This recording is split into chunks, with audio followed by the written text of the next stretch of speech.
Hey, this is Miss Jerry. I'm coming to you guys with another hot topic. There was an article that Freightwaves released, and it talked about an increase in the month of September 2020 in the amount of drivers that failed their pre-employment drug screen. In today's video, I'm going to share with you some important things that you need to consider before going to orientation and taking a pre-employment drug screen. So before we get started, make sure that you click that subscribe button and hit that bell for notifications so that you can be updated when Life on the Road Recruiting releases more videos, okay?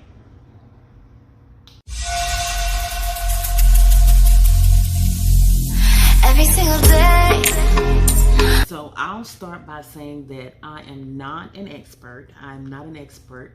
No truck driver should be doing drugs, okay? Let's start by saying that nobody should be doing drugs. There's too much risk, and the end result of a failed drug test is that your career is over. You lose your license, your career is over. So I'll preface by saying do not do drugs. The first thing that you need to consider before going to orientation and taking a pre-employment drug screen is what type of drug test they will be doing. So there's two types of drug tests. The first one is the DOT mandated drug test, and that's a urine test. So DOT only mandates urine drug test, okay? The second type that a lot of companies, more and more companies are moving to doing hair drug testing, okay? Hair drug testing. And out of the 70 plus companies that I work for, I have about 10 that still do urine only. So that definitely is something that you need to consider and know what type of drug test that you will be taking before you go into orientation. So make sure that you're reading the fine print in the paperwork that they email you. Ask the questions, to your recruiter that you're talking to at the company, and know exactly what type of drug test that the company will do at orientation. Next thing I want to talk about is hair test versus hair follicle test. So these are two types of tests. The hair test is where they shave hair from your head or on your arms or legs, wherever you have hair. So you can't go in there saying, I don't have any hair. They're going to find some hair, okay? So hair test is where they shave hair. Okay, hair follicle, which is the other one, that's the one where they pull hair and they test the actual follicle, the root of your hair. And the hair follicle, when you're taking a hair follicle test, it goes back much further. So you want to understand where they're taking. So the hair test, just shaving your head and getting some hair and testing the strands of the hair, that one generally goes back 90 days. What do I tell my drivers? They say 90 days. I would still say 5-6 months, okay? I wouldn't do a hair test for 5 to 6 months. The hair follicle test, that generally goes back longer, and it can tell whether you have done drugs over a period of years, so over a certain amount of time. So know before you go. Hair test, hair follicle. So I want to share a quick story of a driver that had reached out to me, and and I tell my drivers, I'm going to ask you the question. I ask you, can you pass a hair drug test? And and I say, be honest with me, because I am not married to the company. I am married to you. So what you tell me, whether it's about your accidents, whether you can pass a hair drug test, what you tell me is going to help me make a better decision for the company, the type of job that I can put you with. So be honest with me, okay? Be honest with me and telling me exactly what you can and can't do. So, he told me, he said, Miss Jerry, I'm going to tell you right now, I can't pass a hair drug test, but I'm going to work on it and make sure that you know, you can give me a good job, because that's where the good jobs are. The good jobs are in your hair testing type companies. Okay, so he said I'm gonna work on it. And so 6 months later he called me. He was like, Miss Jerry, well, we were talking in between that, but you know, by like 5 or 6 months later he called me and he was like, Miss Jerry, I think I'm ready. I can pass I feel it's been a long time. I feel like I can pass a hair drug test. And so I told him, I said, okay, I don't want you to lose your license in any way, because if you go in there and you fail, you're done for. Okay, so what I recommend, if you feel like you're good, drop the money to one of these labs, because a lot of these labs will do you walk in and or call or set up an appointment and say, I want to do a hair drug test. And so he called me after he did it, and he said it was $300. Okay, I said, wow, that's a lot of money. But just to know, you know, that you're clean and you can go into this company and take a hair drug test, was a good feeling for him. So he said, I did the hair drug test. I went in there. The dude told me, he said, I'm gonna take hair from your leg. He said, and I didn't know this. He was like, this is what the lab told him. The lab said, I'm gonna take hair from your leg, because the leg is where, if you pass with the leg, then you can pass anywhere. Hair, underarms, anywhere you can pass that. So that was something that I learned as a recruiter, just by telling him, hey, look, there's places where you can go and take your own hair test. So go and do your hair test beforehand, and then that way you know what to expect. All right, so the next thing that I want to make sure that you understand is what they call a random hair test or orientation. So what a random hair test is, when a recruiter or company tells you that, they say, okay, so our company does random hair testing. This is what that means. That means that when you get an orientation, everybody's going to be in their room. Everyone is going to take the DOT urine test. Everybody is going to take the DOT urine test.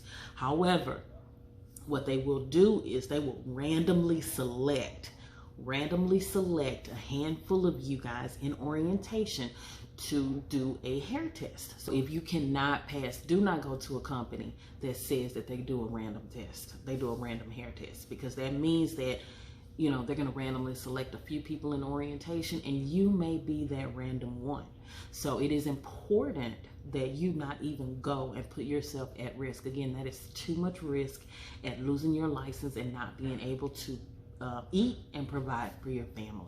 All right, so what is considered a failed drug test? Of course, if you fail it on paper with the urine or the hair, that is definitely considered a failed drug test. That's a no-brainer. But other things that are considered a failed drug test with certain companies, or with a lot of these companies, is the fact that you get an orientation and you learn that they're about to do a hair test, and you thought they was going to do a urine, and you walk out or you leave, or all of a sudden you got an emergency. That will be put in your file. And in a lot of cases, you know, some of these companies will notate that it's a refusal, and that is considered a failure.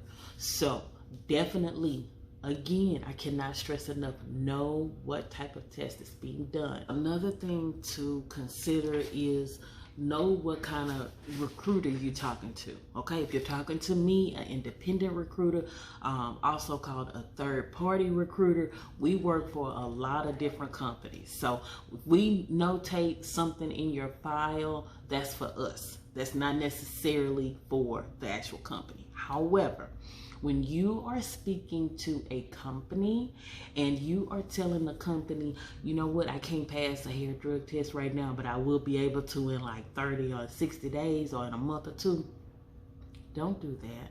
Because that note that you just advised them will be documented in your file. So when you call back in a month or two, it's quite likely that they might not even consider you.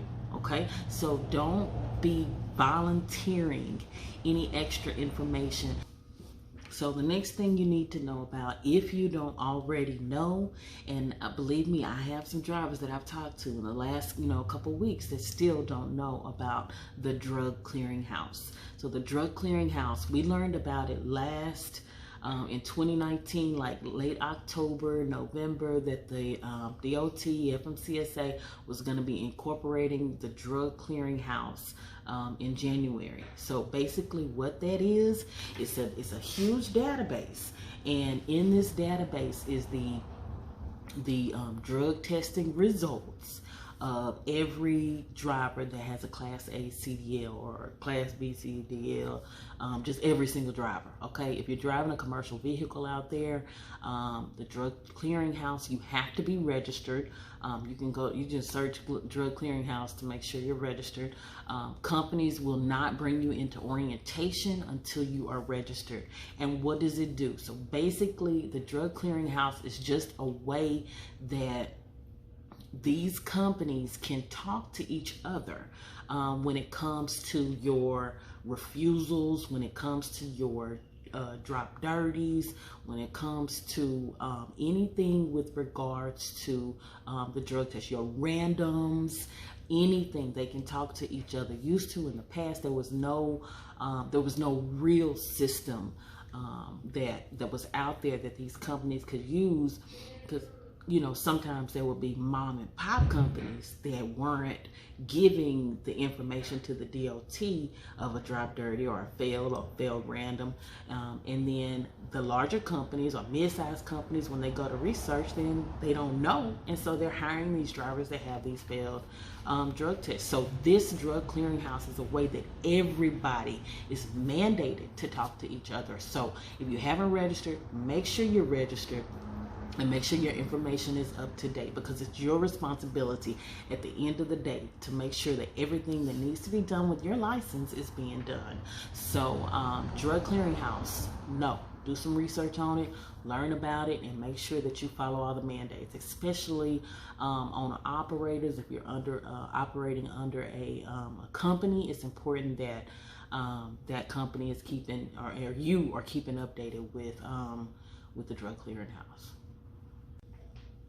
All right, so the last thing that I want to share when it comes to drug testing and pre-employment drug testing and just drug testing in general in trucking is the SAP program. So the SAP program is supposed to be, if you fail a drug test or you fail an alcohol test or you fail any kind of test when it comes to drugs, alcohol, things like that, the SAP test is supposed to be a program. It's supposed to be a program that you can go to and finish out this program and be able to get back into driving or things like that. And I'll personally say, again, let me preface by saying this is my personal opinion, okay, on the SAP program. If you do drugs and you are a truck driver and you fail a drug test or alcohol test or anything like that they mandate, you're done with trucking, okay? Because the SAP program is a joke. And I'll say it again, the SAP program is a joke. I have talked to several drivers that have had failed drug tests or failed, alcohol tests, and they've, went through the SAP program and, trying to turn things around and get back on the right track. And of the 75 companies that I work for, none of them will take you, okay? None of them will take you. Even after years, 5 years, I've tried, for a driver that was out of the SAP program, like 5 years, and they'll consider him, but they still didn't hire him. They still didn't hire him. So I don't know. There may be some. I'm sure there's some. out there. And if you know of some, drop them in the comments, because I'm sure that I have some drivers that have gone through the SAP program and have gotten hired. If you know of a company that will hire you out of the SAP program, or has been some years since the SAP program, definitely put in the comments, because that's some information. I'm just telling you my personal experience. I have not had anyone that I've been able to hire out of the SAP program. All right, so that wraps up this video on everything that I think you need to know prior to going to orientation and taking a pre-employment drug test. Now, if there's anything in this video that resonated with you, or something that you didn't know that you actually learned in this video, drop it in the comments. Like our video and subscribe to our channel, because we will certainly be sharing more information and talking about more hot topics and just like stuff that we see from the recruiting side, because you're on the driver's side, you got the recruiting side, and then when I talk about recruiter side, I'm talking about independent recruiters. So I'm not specifically with one particular company, so I can give you a broad, better insight to a lot of these different companies out here. So thanks for watching, and I hope you guys like this video. Have a good day. Bye.